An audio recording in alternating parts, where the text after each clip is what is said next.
Graça, paz e misericórdia da parte do nosso Senhor e Salvador Jesus Cristo. Mais uma vez chegamos até você para juntos possamos orar, adorar e ministrar a palavra do nosso Deus neste domingo. Mais uma vez, o nosso culto será mais virtual do que pessoal, porque, na verdade, você estará com a sua família nesse próximo domingo, a partir das 18h30, para glorificar o nome do Senhor e para adorá-lo. Faça isto, porque isso é eterno. Isso faz bem a nós e ao coração do nosso Deus, Senhor de toda a história, Criador, aquele que é digno de toda honra, de toda glória e de todo louvor. Faça isso na sua casa. Não esqueça, estamos passando por um momento difícil e não podemos esquecer que todo o governo do mundo precisa, necessita e depende do sagrado daquele que é Senhor de toda a história. Oremos em nome do Senhor. Pai, nos reunimos mais uma vez. Nós, virtualmente, as famílias pessoalmente, rogando, Senhor, que durante esse tempo o Teu Espírito nos conduza, nos oriente, nos dirija, e que tudo o que façamos não seja para a glória de homem algum, mas para o louvor da Tua glória. É porque nós não podemos esquecer quem o Senhor é. Não podemos esquecer o que o Senhor fez, enviando seu Filho ao mundo para morrer em nosso lugar, para nos resgatar e nos colocar neste lugar de segurança. Um lugar que nos traz segurança para o hoje, mas um lugar que nos traz segurança para o amanhã.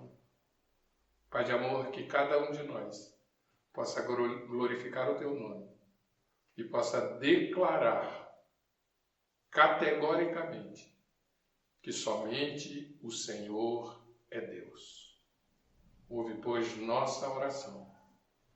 Assim nós oramos com gratidão, em nome do Senhor Jesus Cristo, o autor da nossa fé. Amém, Senhor.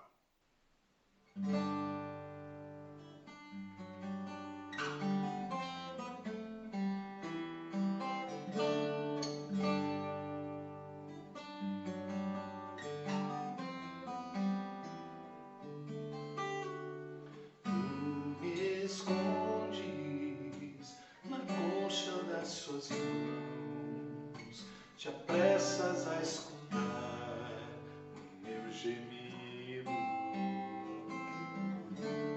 Tu removes a dor do coração, de forma a parecer nem ter havido. Tu és minha fortaleza, meu refúgio e proteção, uma luz a clarear meu vale escuro. Tu me ensinas como Pai, me mostrando a direção, uma torre forte onde estou seguro. Uns confiam em carros, em cavalos, mas eu faço menção de Ti, Senhor. Uns confiam em carros, outros em cavalos, mas eu faço menção de Ti.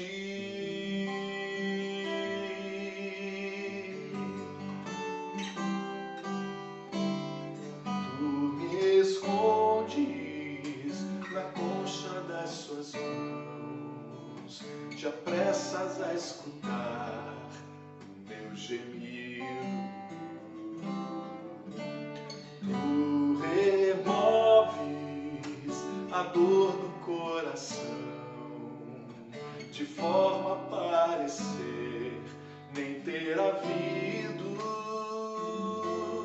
Tu és minha fortaleza, meu refúgio e proteção, uma luz a clarear meu vale escuro. Tu me ensinas como um pai, me mostrando a direção, uma torre forte onde sou seguro. Uns confiam em carros, outros em cavalos, mas eu faço menção de ti, Senhor. Uns confiam em carros, outros em cavalos, mas eu faço menção de ti. Uns confiam em carros, outros em cavalos, mas eu faço menção de ti, Senhor. Uns confiam em carros, outros em cavalos, mas eu faço menção de ti.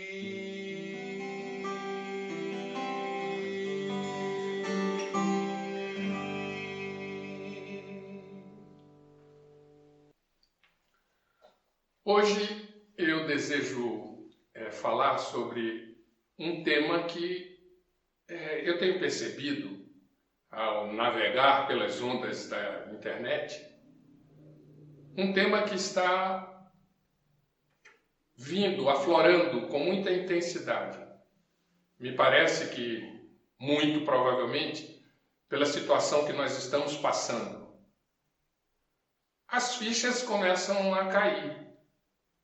Talvez não do mundo, mas dentro da igreja existem algumas vozes que estão falando em um tema que nós deveríamos falar e não apenas falar, mas buscar o que este tema ele tem trazido à luz.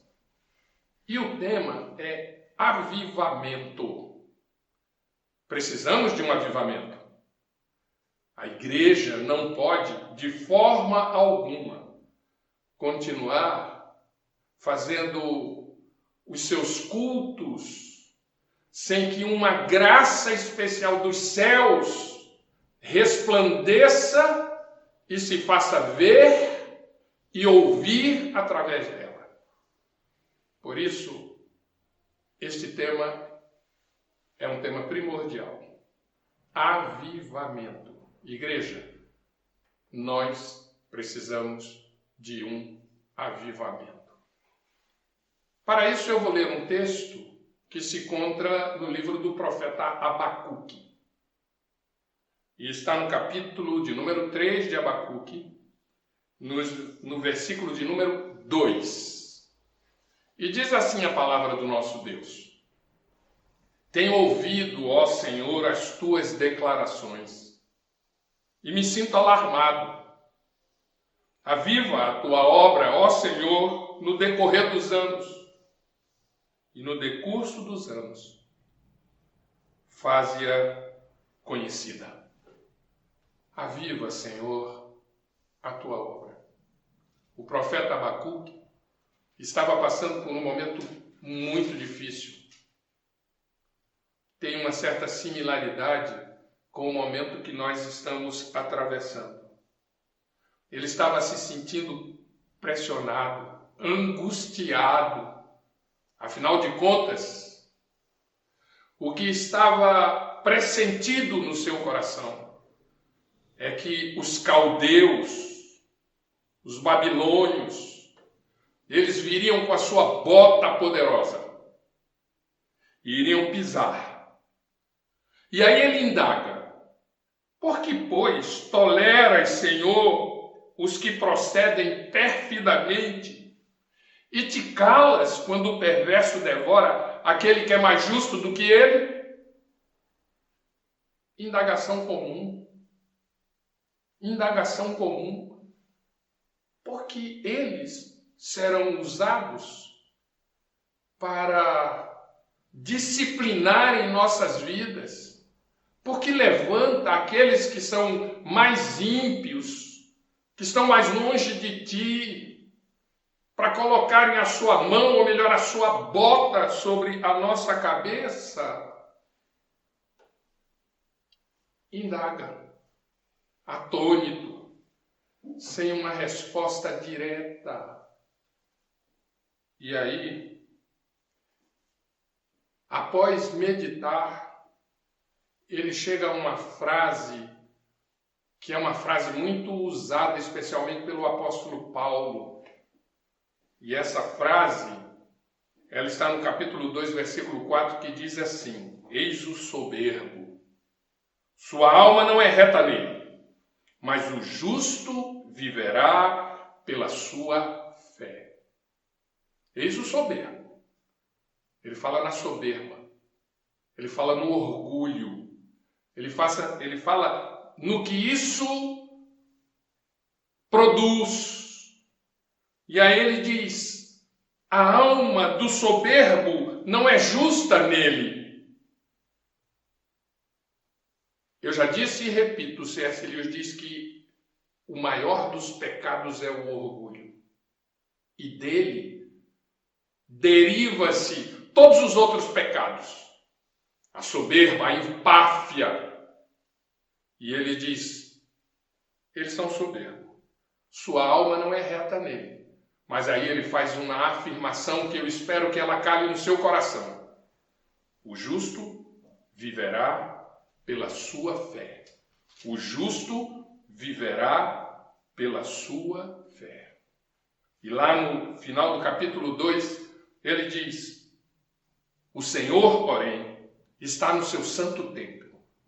Cale-se diante dele toda a terra. Silêncio, meditação, atenção. Naquele tempo, atenção. O Senhor está no templo. Cale-se. Não fique indagando e deixando o seu coração voar para a direita ou para a esquerda. Preste atenção no alto. Olhe para o Senhor, o que Ele quer te ensinar. O Senhor está no seu santo templo. Cale-se. Humilhe-se. E a partir disso, ele diz alguma coisa que eu acho preciosa. Ainda que a figueira não floresça, nem haja fruto na vide, o produto da oliveira minta, os campos não produzam mantimentos, as ovelhas sejam arrebatadas do aprisco, e nos currais não haja gado. Todavia eu me alegro no Senhor, exulto no Deus da minha salvação. O Senhor é a minha fortaleza, e faz os meus pés como os da corça, e me faz andar altaneiramente. Aquele que ouve o Senhor, aquele que consegue enxergar o Senhor em meio a este emaranhado que aí está, aquele que não presta atenção neste nível, mas sobe para o nível espiritual, consegue enxergar o Senhor e diz: não tem problema. Ainda que venha a bota, ainda que venha a perseguição, ainda que venha a dificuldade, ainda que as nossas vidas não sejam exatamente aquilo que nós ansiamos, eu me alegro no Senhor. Ainda que tudo falte, eu tenho o melhor. Eu tenho o Senhor. E aí, nós estamos falando em avivamento. Aí, nós estamos falando em caminho para o avivamento. E eu gostaria de estar colocando para você o caminho que eu acho que é fundamental para que a Igreja do Senhor seja verdadeiramente avivada. Em primeiro lugar, eu quero destacar 3 textos a mais. Um texto que eu já, inclusive, fiz uma das minhas meditações em vídeo há alguns finais de semana atrás. Um texto conhecido. Está lá em 2 Crônicas 7,14. Se o meu povo que se chama pelo meu nome se humilhar, orar, me buscar e se converter dos seus maus caminhos, eu ouvirei dos céus. Você quer avivamento? Você é povo de Deus. Se este povo se humilhar, em primeiro lugar, Deus separa caldeus. Deus usa bota de caldeus. Deus coloca liderança sobre você. Deus coloca pessoas sobre a sua vida. E por isso o Senhor disse: o meu povo se humilhar. E é interessante que o Senhor Jesus ratifica, quando ele começa o seu ministério, e começa com a sua mais linda pregação, e começa com as bem-aventuranças. Ele diz que bem-aventurados são os humildes de espírito, porque deles é o reino dos céus. Ele ratifica, ele assina embaixo, ele declara rotundamente que nós precisamos de humildade, de humilhação. E é claro que o primeiro caminho para que nós possamos, de fato, ter um reavivamento, nós precisamos passar por essa experiência, a experiência da humilhação. E lá no capítulo 26 de Mateus, capítulo 26 de Mateus, no versículo de número 39, a palavra de Deus nos mostra como é absolutamente indispensável este caminho para que nós sejamos agentes de Deus para o reavivamento. Olha o que Jesus diz: adiantando-se um pouco, prostrou-se sobre o seu rosto, orando e dizendo: meu Pai, se possível, passe de mim esse cálice. Todavia não seja como eu quero, e sim como tu queres, como Deus quer. Não como eu quero. O que eu quero não é isso. O que eu desejo não é isso. É preciso humildade. É preciso uma humilhação pessoal, uma auto-humilhação, para declarar: não é da minha forma, não é do meu jeito, não são os meus objetivos, são os teus. Eu não queria isso, mas eu aceito aquilo que o Senhor fizer, porque isto com certeza será o melhor. Então, em primeiro lugar, igreja, se nós queremos este caminho e que este caminho chegue a um avivamento espiritual na igreja, nós precisamos perder. Nós precisamos entender que é um caminho inexorável, inquestionável, insubstituível. Os humildes de espírito, é deles o reino dos céus. Há uma soberba intrínseca. Depois que o homem pecou, todos, sem exceção, colocam-se em primeiro lugar. E com isso seu coração se exalta. A soberba internaliza-se. E a partir daí, todos os pecados começam a advir. Por isso, eu gostaria de enfatizar o primeiro caminho, insubstituível, para que a igreja tenha um verdadeiro reavivamento espiritual, é a humildade, é a cabeça baixa, é o submeter-se, é o colocar a boca no pó, é o reconhecer que nós não somos, porque é da morte que o Senhor faz ressurgir, que a ressurreição vem, e que aquilo que nós desejamos no íntimo, que é o reavivamento, venha dos céus em direção à terra. Mas em segundo lugar, lá em 2 Crônicas 7,14, o Senhor diz que nós precisamos orar. Orar. E alguns dizem que não há reavivamento sem oração. É verdade. É verdade. Desde que a oração não seja reza. Desde que a oração seja real. Seja verdadeira. Proceda das regiões mais profundas da alma. Por isso, nós precisamos aprender a orar. Os discípulos precisaram aprender a orar.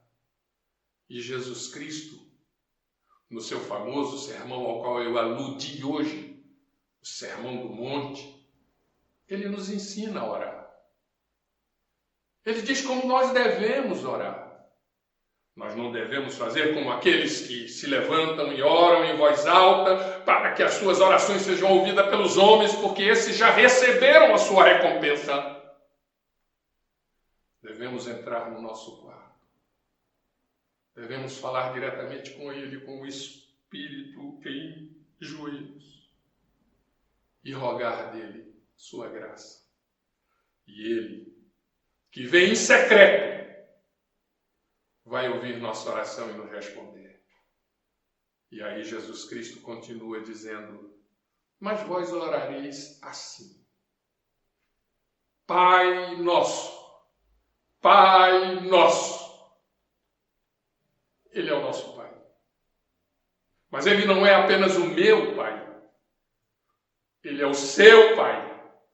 Ele é o Pai de todos aqueles que se dobraram diante dele e reconheceram-no como único Deus e Senhor, que foram alcançados por sua graça e misericórdia.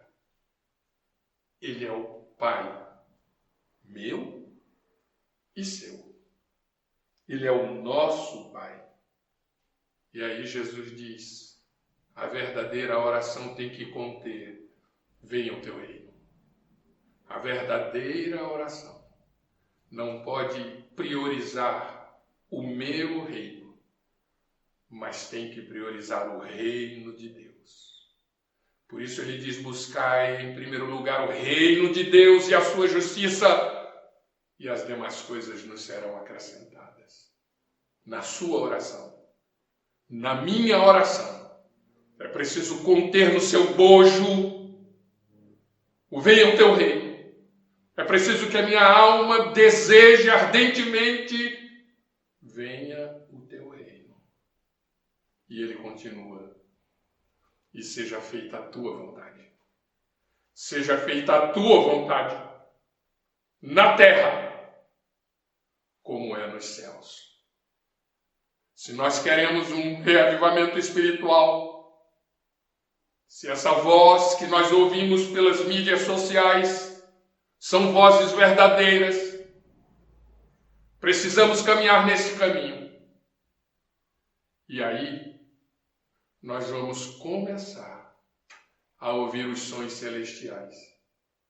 E aí, nós não vamos fazer cultos áridos, onde nós apenas cantamos, onde nós apenas rezamos, e onde nós apenas chegamos para ouvir alguma coisa que fale a nossa alma. Mas nós vamos ver um Deus sendo entronizado. Nós vamos ver a graça de Deus descendo. E nós vamos ouvir o som. O som. E nós vamos sentir o vento. O vento. E nós vamos constatar que algo novo está acontecendo, que será de Deus. Eu oro para que eu e você não apenas entendamos, mas que busquemos este caminho. O caminho da humildade, o caminho da oração, o caminho das verdadeiras orações, que buscam o que é de Deus e não o que é na terra. E creio que fazendo isso, Deus, o Pai Celeste, nos possibilitará tudo aquilo que o seu coração deseja para nós como seus filhos. Que Deus nos abençoe e que nós caminhemos neste caminho. É a minha oração e a minha petição, em nome do Senhor Jesus. Não esqueça de todos os dias às 12 horas orar. Ore por este país. Ore para que a boa mão de Deus nos socorra com misericórdia. Os homens não sabem, se não receberem de Deus aquilo que eles precisam para, através do conhecimento dele, nós possamos chegar ao conhecimento e sair da situação na qual nós estamos. Ore ao Senhor. Tenha uma semana muito abençoada, junto com a sua família. E que a palavra de Deus continue a ser para mim e para você o prumo, a orientação. Palavra que vem dos céus para conduzir o nosso coração. Oremos. Pai, eu despeço os teus filhos, abençoando vida por vida, aonde eles estiverem, que a tua graça os alcance.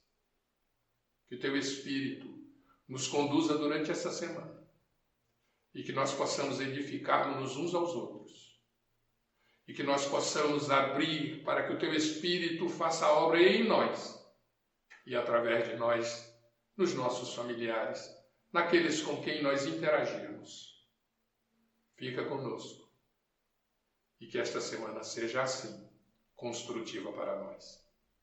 E a você, meu amado irmão, e a você, minha amada irmã, que o Senhor te abençoe e te guarde.